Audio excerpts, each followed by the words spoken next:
Violence qui a touché le pays ce week-end et au cours de laquelle des membres de gangs armés ont pris d'assaut les deux plus grandes prisons du pays.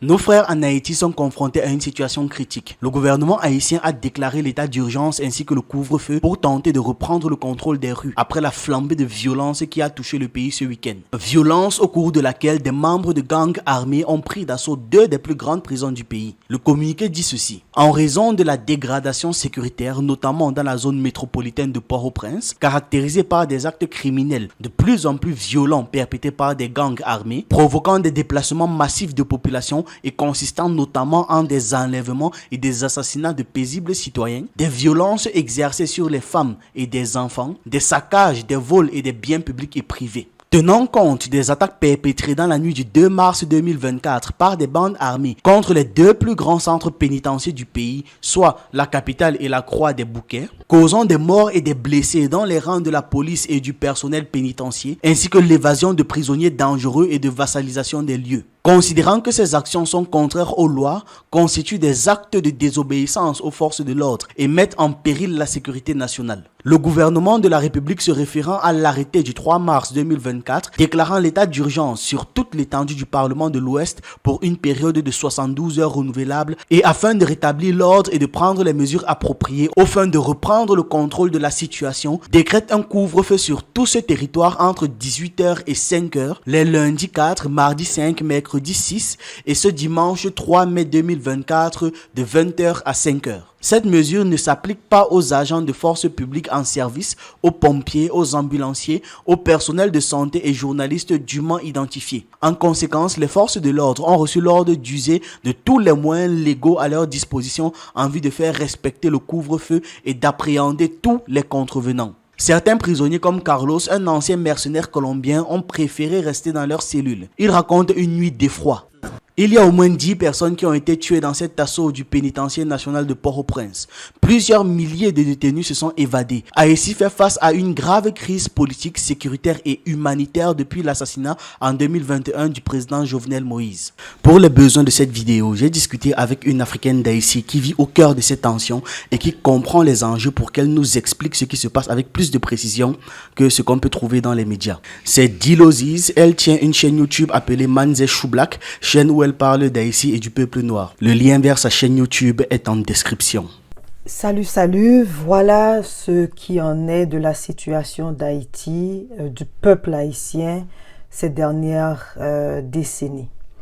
En fait, lorsqu'il y a eu le retour du président Aristide en 1994, c'était un retour qui était conditionné. Le peuple haïtien le savait parce qu'à l'époque du coup d'État, il y avait un groupe qui était formé aux États-Unis d'anciens militaires, en la personne de Raoul Cedras, de certains hauts états-majors de l'armée haïtienne, en fait de l'armée qui portait le nom d'armée haïtienne, mais on savait pertinemment que cette armée-là répondait uniquement aux desiderata des nations, en fait des États-Unis entre autres, et déposaient des présidents comme bon leur semblait selon l'agenda indiqué ou voulu ou poussé par les États-Unis. Alors, lors de ce coup d'État, il y a eu une milice qui a été mise sur pied et du nom de FRAPP avec Toto Constant qui est maintenant en prison en Haïti, et qui a fait d'ailleurs de la prison aux États-Unis par ses propres maîtres.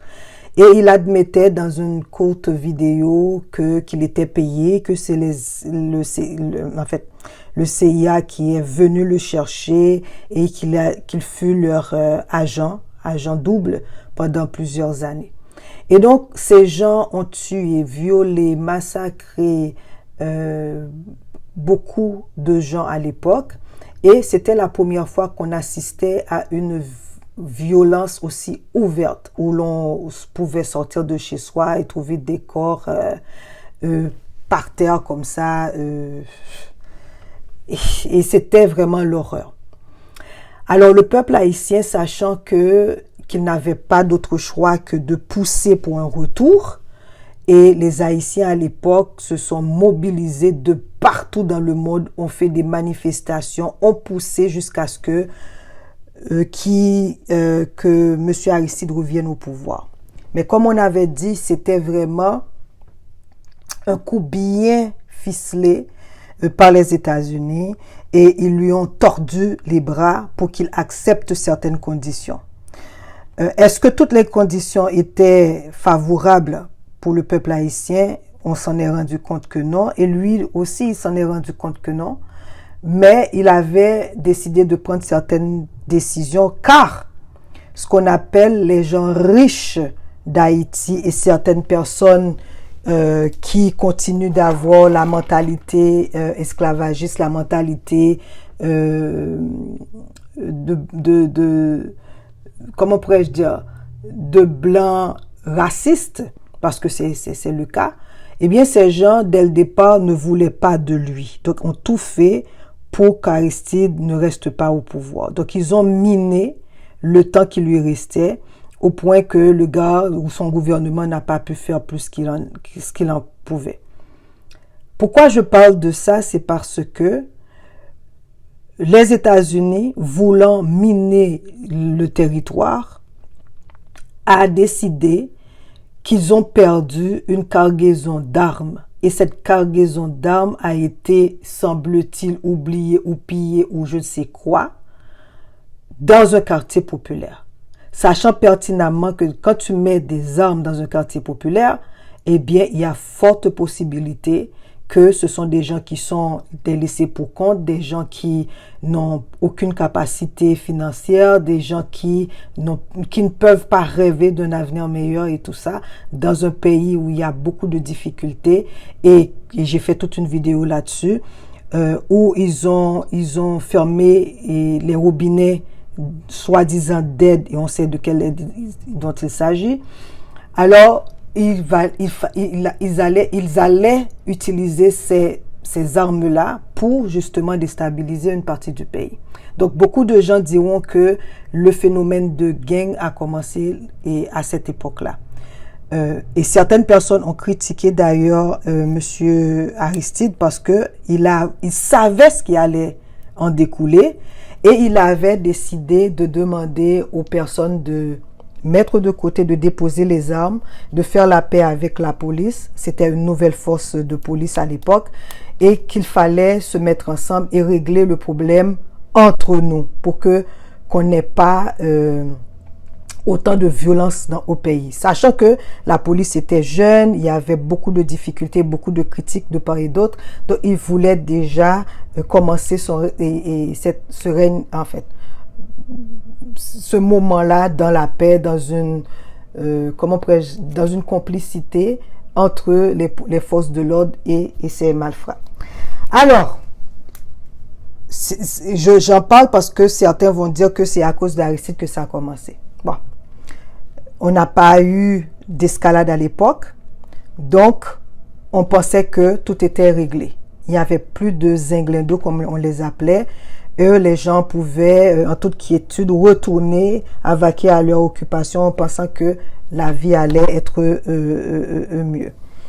Et quelques années après, on a assisté au coup d'État de 2004. Et là, je vais accélérer un petit peu parce que sinon, on n'en finira pas. Alors, on a assisté à une certaine paix au niveau du pays et tout semblait bien aller. Et il y a eu la crise électorale. Je parle de crise électorale parce que dans ma vidéo, j'ai expliqué correctement ce qu'était cette crise-là, comment on en est arrivé, pourquoi les États-Unis et les amis d'Haïti ont continué à mettre la pression sur le gouvernement d'Aristide. Et ça, c'est le deuxième gouvernement d'Aristide. Et pourquoi ils ont tout fait pour arriver à un coup d'État. Et lorsqu'on a eu le coup d'État en 2004, qui est l'année extraordinaire des 200e anniversaire de l'indépendance de ce peuple-là, qui a été boycotté par tous ces pays dits amis frères, eh bien, on savait que là, c'était vraiment le néant qui allait commencer.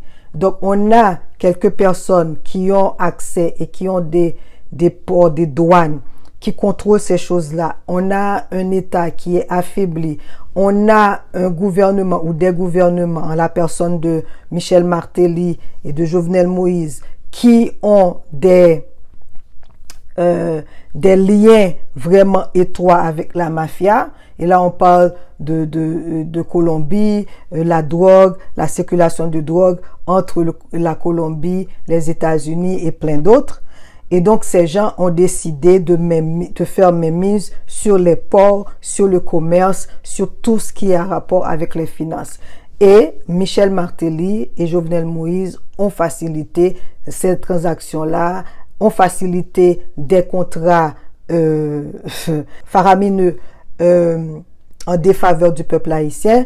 Et ils ont aussi, avec leur gang, et donner et distribuer de l'argent, distribuer des armes, distribuer des munitions. Parce qu'on sait qu'Haïti n'a pas une industrie de fabrication d'armes et on n'a pas cette capacité non plus d'avoir autant de munitions qui viennent aussi facilement au pays. Donc il y a un transit qui se fait et ce transit se fait entre la République dominicaine et les États-Unis et la Colombie. Donc on sait qui est derrière tout ça, on sait quelles sont les familles qui ont les mains trempées dans tout ça, mais nos soi-disant amis haïtiens continuent de faire semblant et de se dire que non, il y a une crise, il y a des gangs. Là, le modus operandi de ces gens-là n'a aucun rapport avec la manière que les gangs fonctionnent. Donc, ce ne sont pas des gangs.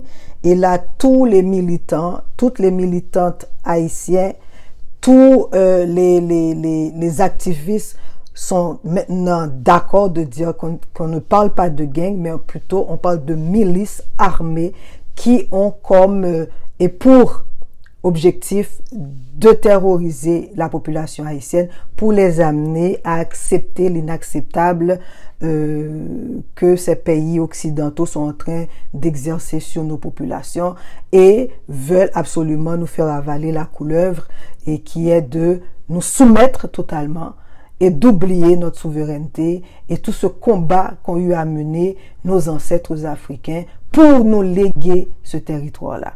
Donc, c'est vraiment de ça il en est question et ça dure depuis. Donc, si je vous dis que on a eu des accalmies et jusque vers les dernières élections passées, donc où on a mis Michel Martelly et Jovenel, et là ça a été vraiment l'ouverture de la boîte de Pandore vers une violence sans merci. Et là on parle de viol, on parle de tuerie, on parle de pousser les populations en dehors de leur territoire, on parle de tout ce qu'on peut imaginer, de kidnapping et tout ça. Donc les acteurs, on les connaît. Les Nations Unies ont sorti une liste et la liste ne fait que gonfler, que qu'augmenter.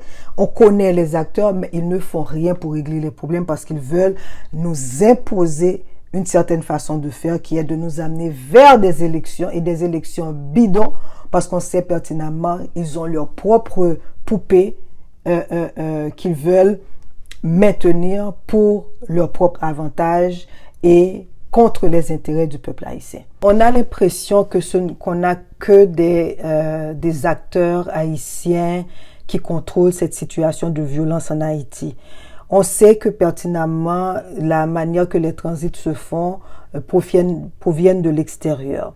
On sait aussi que les personnes qui ont accès aux étrangers, et c'est pas par méchanceté ou par je sais pas, et parce qu'on est aigri qu'on parle de ça, mais nul n'est censé ignorer que les États-Unis, la France et malheureusement le Canada continuent de jouer un rôle important dans le devenir du peuple haïtien. Parce qu'ils ont leur intérêt et que personne vienne nous dire le contraire, ils ont leur intérêt. On a des entreprises de ces pays-là qui exploitent les ressources naturelles en Haïti. Et c'est pas une exploitation qui se fait de façon équitable. Donc c'est pour ça qu'on en parle aujourd'hui. Pouvons-nous vraiment parler d'entreprise si on regarde la manière qu'ils fonctionnent avec le peuple haïtien Et ce qu'ils font, c'est en fait, c'est plutôt des factories, comme on dit chez nous.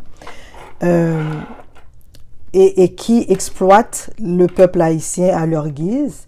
On a ces gens-là qui ont accès à tout, quand je dis à toutes les ressources du pays et à tout. C'est-à-dire les ports, et ce sont eux qui ont la capacité d'emprunter de l'argent. Et là, on parle d'Haïtiens, et comme moi, et on va parler d'Haïtiens étrangers qui se sont établis dans le pays, et naturellement des étrangers qui se disent amis du pays, qui les aident, qui ferment leurs yeux sur les exactions qu'ils commettent sur le peuple haïtien. Les acteurs sont là.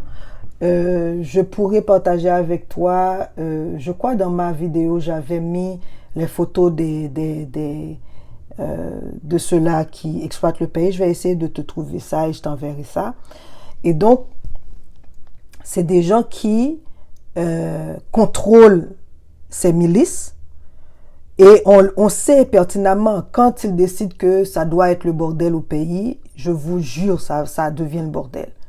Et toute la violence se passe à un endroit, dans les quartiers populaires. Et à chaque fois, le peuple haïtien disait qu'il fallait monter, donc dans les hauteurs, là où il y a ces personnes avec la peau plus pâle de plus en plus, c'est comme en Afrique du Sud, eh bien, automatiquement, on a un corps de police qui mate la population, on a un corps de police qui frappe, qui tue, et on a les milices qui s'y mettent aussi, et voilà. Donc, ils ont décidé de casser, d'ouvrir les portes des prisons, ce n'est pas pour rien, parce qu'ils avaient certains individus qui voulaient aussi utiliser leur présence dans les prisons pour amadouer le peuple haïtien, ou qu'ils avaient déjà leur plan pour dire que on est que des innocents, vous voyez, on est des victimes du système, pour jouer la population, parce que beaucoup de ces gens-là vont vouloir se positionner parce que ils savent que leurs maîtres veulent des élections. Donc, ils continuent de jouer, d'amadouer, de faire des stratégies de manipulation de masse envers le peuple haïtien pour qu'ils arrivent à accepter l'idée d'élection bidon. Parce que c'est la meilleure façon pour que le blanc montre qu'ils n'ont pas échoué. Pourtant, ils ont échoué. Ils ont échoué dès qu'ils ont eu à décider du sort d'Haïti, tout seuls, sans aucune représentation du peuple haïtien, sans aucune autorité haïtienne pour dire que Haïti doit être mis sous tutelle par l'ONU. Et donc, c'est l'erreur ultime. On ne peut pas décider du bien-être ou du malheur d'un peuple. Ça ne vous appartient pas. Et donc, ils nous ont mis dans un bourbier. Ils ne voient pas les solutions parce qu'ils pensaient que le peuple haïtien allait juste dormir comme ils ont eu à le faire en 2004. Et donc, là, on commence à leur dire, hey, non, on a compris le jeu. On comprend que vous ne faites rien en notre faveur. On commence à documenter les faits. On commence à dénoncer et cette dénonciation continue jusqu'à maintenant. Alors, tout ce que le peuple haïtien désire et veut actuellement, c'est une solution haïtienne parce que c'est notre pays. C'est le pays, on appelle ça pays des Haïtiens, non? Ce sont les Haïtiens qui doivent décider de leur avenir, de leur destin. On peut nous appauvrir, on peut essayer de nous abrutir, on peut essayer de nous mettre dans de telles pressions, de tels désespoirs qu'on n'arrive plus à voir les solutions qui sont là devant nous. Cependant, on reste et demeure un peuple résilient, mais un peuple combatif. Et qui peut se décourager, mais qui ne lâchera jamais. Parce que c'est ça le peuple haïtien. Et donc, ils ont tout fait. De l'intérieur, les gens sont en train de s'étouffer. On est en train de vivre les pires cauchemars, mais il reste une volonté. Et la volonté est là malgré tout. On demande de l'aide mais on sait que l'aide ne viendra pas d'autres personnes que de nous-mêmes. La seule chose qu'on veut, c'est la paix. Parce que la population, quand elle décide de se mettre debout, il n'y a aucune force qui peut lui en empêcher. On l'a vu même avec les frappes. Ils ont terrorisé la population, mais à un moment donné, les gens aussi se sont mis debout. Parce que c'est ça, on est un peuple guerrier, que l'on veuille ou pas, que l'on l'oublie ou pas. On est un peuple de résistants.